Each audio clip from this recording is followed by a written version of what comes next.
And we are live. Hello, it's Katrine with Blend Precisely again. And I hope you can hear me well and there's not too much of an echo because I can't find my earplugs back. But anyway, welcome on a Sunday, October 11th. And many of you know we just went live with our Blend Precisely release 2.0, which is extremely exciting because it has many new features in there, which I think will be really lovely for you to test out. And also, if you have any questions, make sure you give us a shout, either here in this group at Blend Precisely or through our email, hello@blendprecisely.io. And other than this, you can also hop over to our website, blendprecisely.io. So I think this will be a really helpful tool for you to have. I'm on here today by myself. Seth is right now traveling after the big release. He has to go down to California and he's not joining us today. But today we're actually talking a little bit about business, and I thought that's going to be really interesting for some of you to hear what I was struggling with in my business and where I maybe made some mistakes. But then again, I think in business you cannot really make mistakes, because even if you make mistakes or take some missteps or have some failure in your business, you still learn. So I think for me, actually, making mistakes is part of business, and it's actually as important as growing the business or having success, because we just don't know. And most of us, especially after we are graduating from aromatherapy school or any school, we have our difficulties to get along in business and to figure out what is the next step. How can you make money? How do you get clients?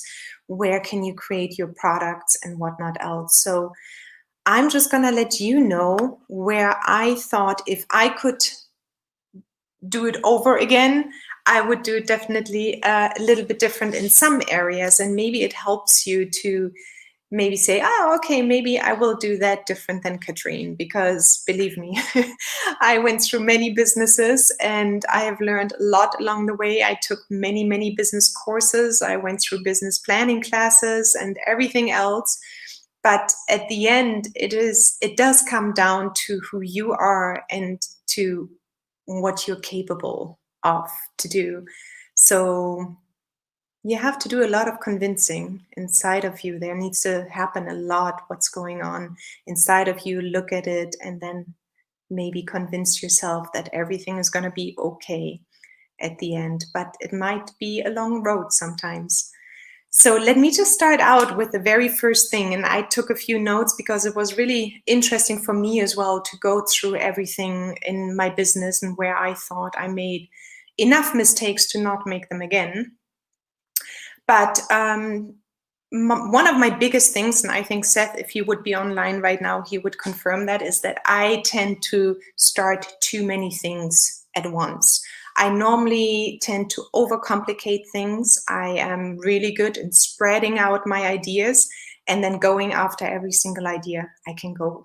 And that doesn't only cost you money and time, but it's also you cannot dance on too many parties at the same time. So when you're done with school, or even a little bit later, what I would change again is that take the part in school you really, really enjoyed, and then you take this one and take it a little bit further. For example, I really enjoyed when I did my aromatherapy certification, I really enjoyed the part where we got taught about blending by plant parts. That was a real huge interest. And then later on also chakras. So you have already, while you go through school, you have already a little bit of a feeling what you like or what you would like to maybe practice once you're done. Some people might really love the chemical components part and will go into that direction a little bit more. But what did you find fascinating when you started out? Think about those parts and don't go out and buy a lot of oils or carrier oils. And sometimes I went online, I got so excited and I saw that there's a recipe and it needed some kind of prune carrier oil. And I was like, oh, I have to get this one, otherwise I can't do the recipe. I think in the beginning, it is really important to deal with what you have, take the oils you have, take the carrier oils you have, and take what you've learned, search for the part you were most fascinated with, and take it to the next step. So start with that. That's what I would do. Because I opened up a store, I went to distillers, I researched distillers, and I was really going out there. And it did cost me a lot of money. It was a lot of fun, but I also was overwhelmed at the end. So I overcomplicate things. Don't do that. Take what you have and make it better, and really try to make sure you like what you do in this aromatherapy case. Some people might like anxiety, others might like babies and motherhood. So go that direction. I think that's important. So starting out with what you have, I would do that again. Number 2 is, the talk out there, creating a business plan and really knowing what you need to do. And if you need to apply for some money, you need to have this business plan. And it's all true. I'm not saying that's not true. And I also believe a business plan can actually cast a vision. It might be very good to see where you want to go with your business. The problem with a business plan is that it nails you down already with numbers and projections, and you don't really know at all when you start out a business what numbers you're going to have. I mean, it's hard to know already what niche you will tap into. So I think a business plan is, for me personally, was completely over the top. Knowing that there is a fine line in between, for example, somewhat of an agile plan, basically, like the next few months, 3 to 6 months. Try to figure those ones out. Don't create like a whole financial plan and a whole outlook for 5 years. And at the end, you're getting so stuck on what you wrote down that you feel like you have to follow it. And then it's actually burning you out. So business plans are good to a point. I would not do that one again. That was my second point. Well, the imposter syndrome. Who am I to teach? Who am I to have client consultations? Who am I to serve or sell anything around essential oils? So that part was huge for me. I literally was done with school, and then I was like, okay, well, I don't think I still know enough what to do. So I should maybe take another course or go for the clinical aromatherapist, or I have to take way more business courses to know really what I'm doing. And I did all of that. But at the end, you got to know your competition. You got to know what you want to do a little bit, and then stop looking at the competition and just go a little bit by your guts, but try to not postpone things. I kept on postponing because maybe that's also the German culture. I always felt like I need an education for everything. I need to prove with all the certifications that I'm capable of doing this. From what I have seen now, after taking all of these business classes and courses, is that you're pretty much selling who you are, and what you do comes second. But if you find yourself in your business happy, it comes automatically. And I think that is a big part, that we keep on looking at the competition. Oftentimes I found myself scrolling through Facebook and Instagram and thinking, it's like, wow, this person is doing that. Well, I can't do that because I don't have that clinical aromatherapy certification. I think that's not true. You still can find your calling within that. All right. Well, the next one is number 4, an email list. So, gosh, I've been in business for a really long time, and I never dared to ask for email addresses because I thought if the person likes my product, then they will come back. Not true. Even if they like your product, they will not necessarily remember you from this art fair over there, or from this time they talked to you at this party, who you are. They won't. Their lives are way too busy. So Seth always said, it's like, well, we have to build an email list. And I'm like, oh no, we don't need an email list. We can just like, go on art markets. Yes. No, you don't. Yeah, you do. You do need an email list. So if you're doing workshops, if you're selling products, if you go to shows, if you talk about your business, see if you can get a person's email address. And this is really important, and it doesn't need to happen overnight that you get 100 or 1,000 email addresses. And it won't happen overnight because it's an organic business you're growing. But starting to get email addresses onto or into your computer is so important, because how else right now, that's the biggest proof in COVID times, how else do you want to create a business if you don't have people to talk to? So basically what's happening is, like, if you build a Facebook page and a group and also an Instagram account, that's all really good and necessary, but you're on rented grounds. You're basically renting space on somebody else's property.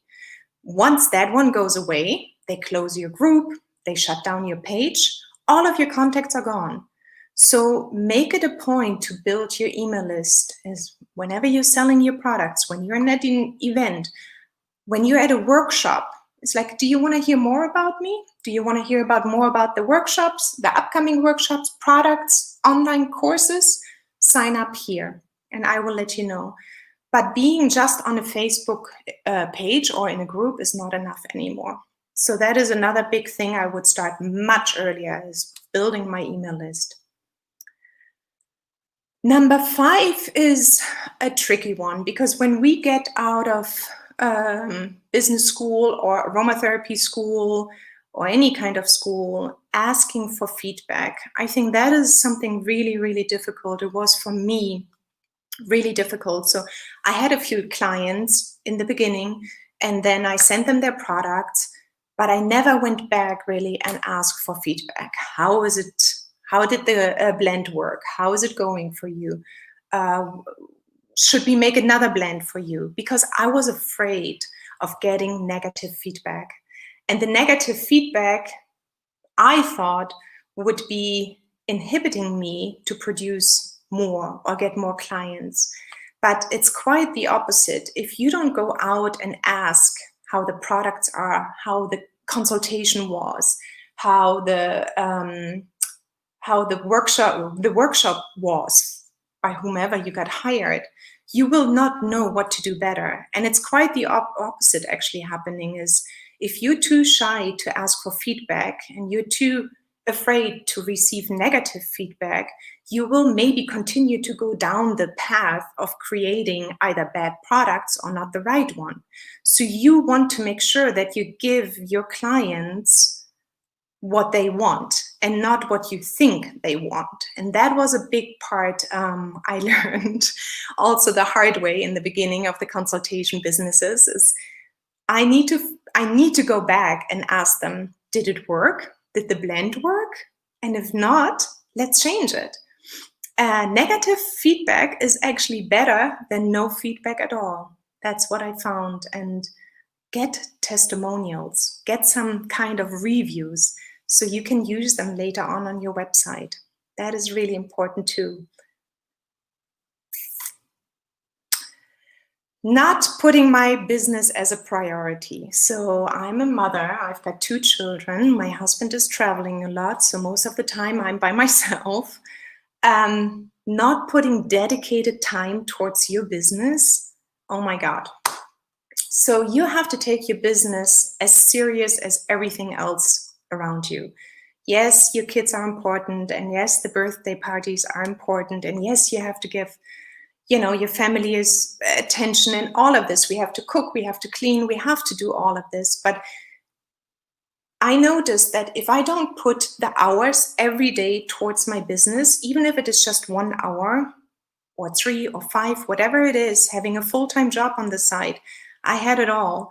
But if I don't put dedicated time towards my business, and where I literally tell the children, the door is closed, it's business time and I don't want you to come in, you will not get anywhere.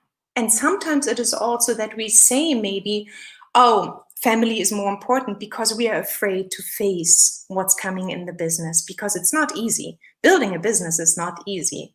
And I think if you put yourself this hour in, if it's at 4 a.m. in the morning, that's when I get up. I do my 3 hours of business between 4 and 7 a lot of times. And then my children get up and then I do a little bit more in the evening. But you get something done every day. And that is the goal. Even if it's just half an hour, you want to get something done every day. So really putting dedicated business time into your schedule is as important as waking up the kids and bringing them to school. Otherwise, you just have a hobby. Creating a system. Well, that is organization for me. And if you look around and if you were to see my desk right now, it's full of paperwork. It's full of ideas. It's full of, oh, I have to do this, this, and this. And I've got these little Post-its all over my place. But what I have learned now, especially in the last year, is that I need to create a system for myself. So basically what I'm doing is I write down everything what needs to get done in my business. And then I put a priority to everything. Like, yes, I have to order labels and I have to order oils, but I also need to write content and I need to do some changes on the website. And then we have a release and whatnot else. So having a list of your business is really, or what you need to do in your business is really good. Put a priority to everything and then set a goal for every day. So creating a system that you, for example, say, yes, I need labels. I need some new labels. So on Monday, I'm going to take 1 hour and I'm going to research labels. I'm going to order them and finished. So don't postpone things. Try to literally drill down to the point and create a system. Another point there was actually making quick decisions.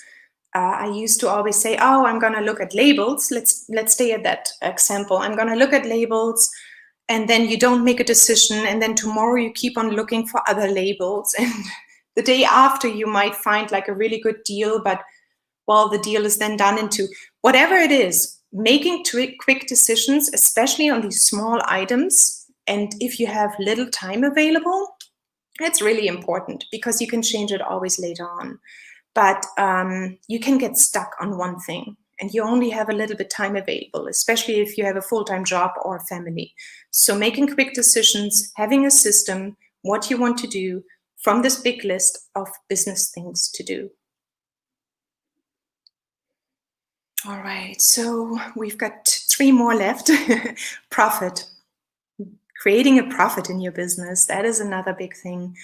And creating a profit in your business basically comes down knowing your suppliers, your prices, and everything in detail. And that is one big reason why we build Blend Precisely, because it really helps you to think of everything. There are labels, there are caps, there are bottles, there is carrier oils, there's essential oils, there's packaging, there is postage, there's everything what you can just think about in your business.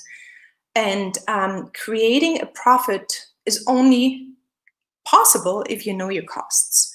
And by knowing your costs, you have to go and research suppliers and you need to trust them. You need to consider the shipping times. You need to know what the shipping costs are.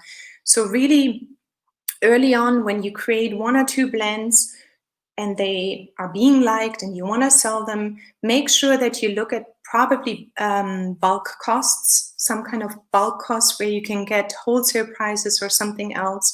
So knowing your costs and suppliers and detail it really out for yourself is super important. Another thing in that area actually of creating a business or a profit is that you have some kind of an accounting system early on. I didn't have that, so I was never really aware what the business costs. So now I've got QuickBooks up again. I use QuickBooks for my other businesses, but then I stopped using it because it does take time. Once a month, you put QuickBooks time in and you fill out everything what you bought. But I think some kind of an accounting system really gives you a good overview of your inflow and outflow of money. Yeah, so the profit is important in the business. Without the profit, you won't have a business. Making sure that I have my legal stuff early on in place. Like, do you want to have sole proprietorship, an LLC? Do you have your insurance? Are you going to do anything else than oil-based products? Will you use water? All the cosmetic issues around the FDA and so on. I would say find someone who can really help you with the setup on the legal side. It's not the fun side, but once you have it set it up, you don't need to do it again. So I think that part I started a little bit late too, and I wish they would teach that much better in the aromatherapy schools, but they don't. So getting clear about the insurance especially, and the LLC part or the sole proprietor, which legal system or business structure you want, I think. And you can always change it, but at least have some kind of insurance. Stay legal. Last one, batch processing of content. So I can't emphasize enough how important it is to show up and create content. And that is also something I learned within the last 3 years, that producing regular content is super important, but it does take a lot of time. So Mondays for me, for example, is my social media day. And what I do normally is that I go in and answer all the comments. I schedule my posts for the next 30 days, not every Monday, obviously, but I've got 9 social media accounts. So every Monday, I have a different social media account I plan for 30 days. So I literally write out my 30-day content plan. And I used to be very ad hoc, and it stressed me out. So I was just like, oh my God, what do I need to post today? And what should I post today? And at what time should I post it? And to which group or page or Instagram or Pinterest and all of this. Choose one platform, get to know that platform really well, create a content plan for 30 days, and post, if you can, on a very regular basis. Go live on a regular basis and let your people know when and where and what to expect as well. I think that is a big point, and it takes a lot of headache away, especially during COVID times where you cannot meet someone on the street. You have to create an online business more and more, and the world is really noisy out there. It's a crazy, especially with essential oils. It's a really big world, and you do need to find your niche. You do need to look that you show up on a constantly reliable basis for your clients or future clients. And I think, let me see if I miss anything. That's it. Yeah, the social media part is big. Creating a content plan, that was really another thing, and what you maybe want to do on a weekly basis. So I think we covered it all. Let me just see over here. I think I'm going to recap this one a little bit tomorrow, and then add a little PDF document to this one here. But yeah, I hope you liked it. I hope it gave you a little bit of an insight who I am and what I did and not did, and where I learned my stuff. But that's basically it. So let me know if you have any questions. Definitely hop into the comments if you would like to comment or ask something. And other than this, I wish you a really beautiful Sunday. It's been a beautiful day here, and I see you next week on Sunday again. Okay, bye.